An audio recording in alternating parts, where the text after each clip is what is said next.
President Abraham Lincoln is the final of the 600,000 deaths in America's bloodiest conflict. The country is divided, and the world looks at American democracy as a failed experiment. But what most don't realize is that a new era has dawned. The nation is entering an age of advancement. And from the void left by the death of perhaps the greatest statesman we will ever know, a new breed of leader will emerge.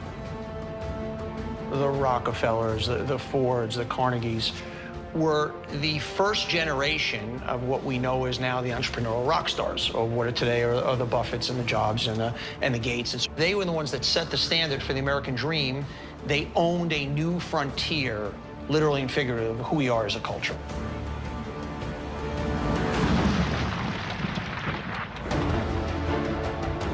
Men of insight, innovation, and ingenuity, the likes of which the world has never seen. And over the next 5 decades, this small group will change history, propelling the United States of America to greatness. These were great men with a vision that nobody else had. And that's why in the last century, that 50-year period, we built the world.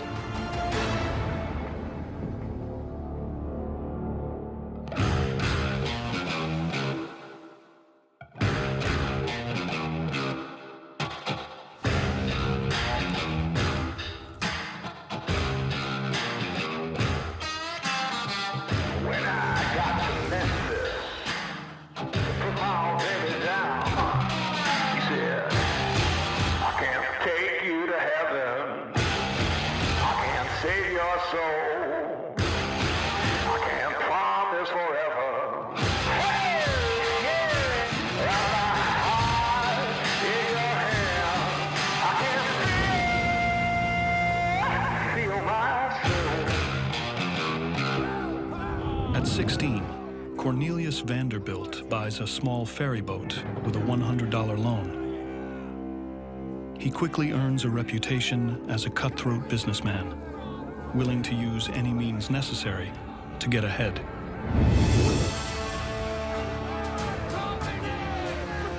Back then, it was just pure competition. My brain against your brain, my effort against your effort.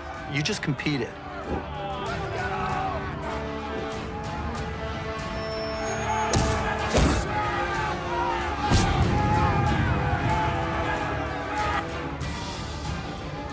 That's the way they looked at business. It was the wild, wild west, and by hook or crook, it was just win or lose, and the best win.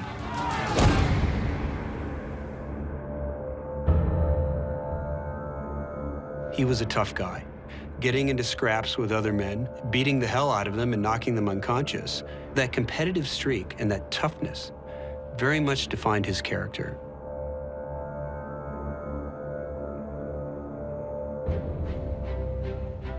His single ferry soon becomes a fleet of ships, transporting goods and passengers to every corner of the growing country.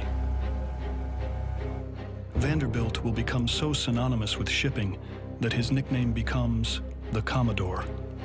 I think Vanderbilt recognized that what was going to be important is transporting goods from one place to another. And he had this idea that required infrastructure, and not infrastructure that the government was going to provide, but that he was going to provide.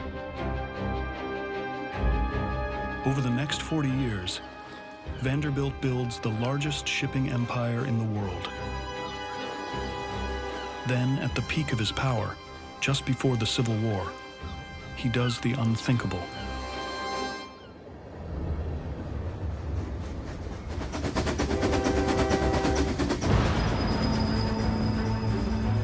Work is underway on the first transcontinental railroad, and the Commodore realizes that its completion will transform America, slashing cross-country travel time by months.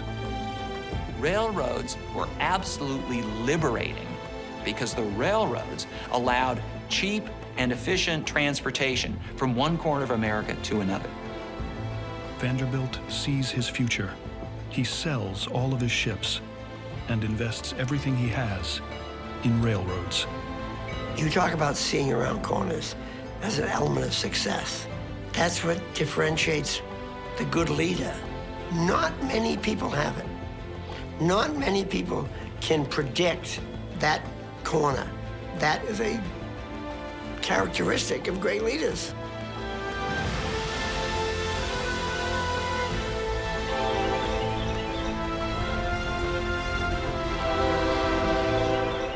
His decision to invest heavily in rail pays off.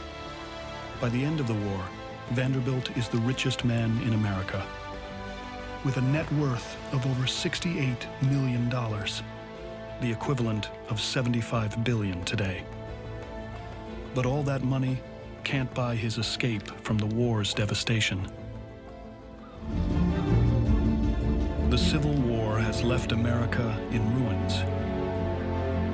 For the first time in its history, the nation must rebuild. Over 50,000 miles of railroad track have transformed the country. Commodore Cornelius Vanderbilt grew up poor, but has created a railroad empire, making him the richest man in the country. At 72, he's 30 years past the average life expectancy, and his competitors see him as weak. It's a mistake they'll come to regret. Locked in a battle for control of the rail lines east of the Mississippi, the Commodore is holding nothing back. I want you to close the Albany Bridge. We're gonna watch them bleed.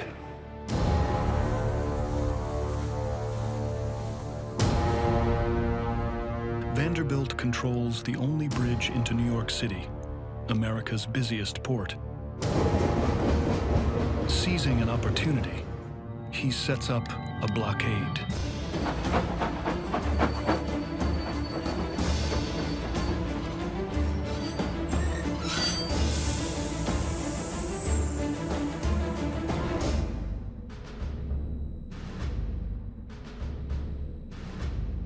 This train will not be going any farther. Shutting the bridge leaves millions of pounds of cargo unable to reach the rest of the country, and slowly bleeds his competitors dry.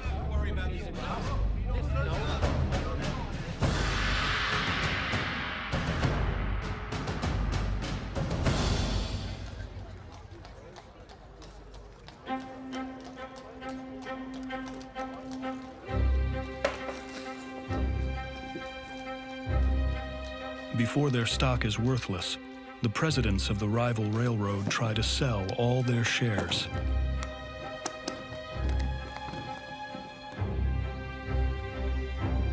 Word quickly reaches Wall Street, triggering a massive sell-off.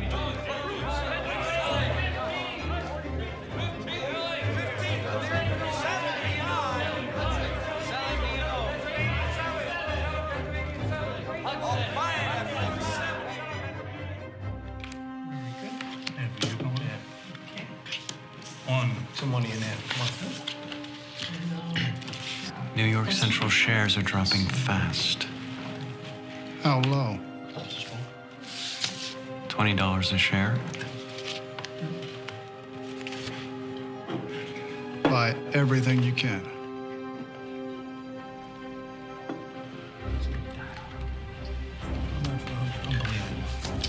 Too comfortable. Oh, hey.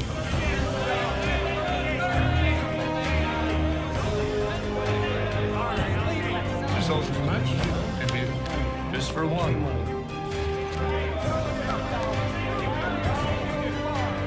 Vanderbilt was buying all of that stock that suddenly flooded the market at rock-bottom prices. 3 aces. Oh, that's good. In just days, Vanderbilt takes control of the rival railroad, creating the largest single rail company in America.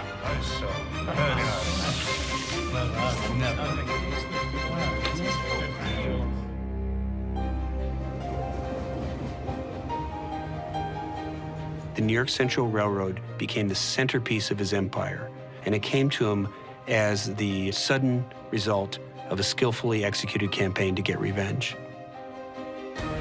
Railroads soon crisscross America, tying together the country in a way that just 15 years earlier was unimaginable, and providing over 180,000 jobs. Laying tracks becomes America's engine for unprecedented growth. Railroads allowed the industrial economy to boom in ways that it couldn't have before.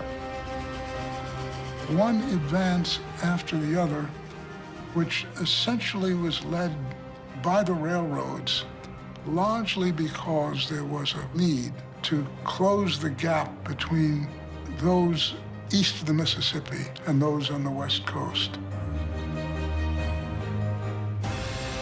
Vanderbilt has made himself the undisputed king of railroads. And now he wants the world to know it. He envisions a monument that will symbolize his immense power.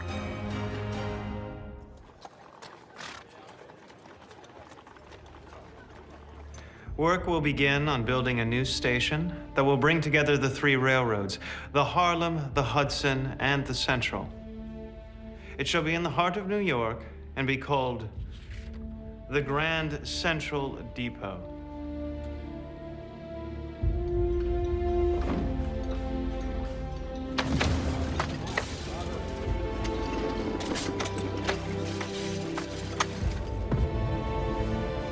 Thousands of workers labor over the next 2 years on the most ambitious urban construction project America has ever seen. Grand Central is the biggest building in all of New York City and the biggest train station in the country, covering some 22 acres.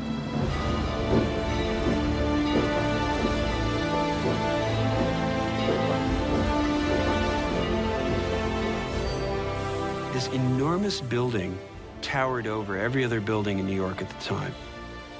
And it was a physical symbol of the size and power of Vanderbilt's railroad empire. Its importance as a physical symbol, as a physical capital of his empire, cannot be underestimated. And it still stamps New York's geography to this day.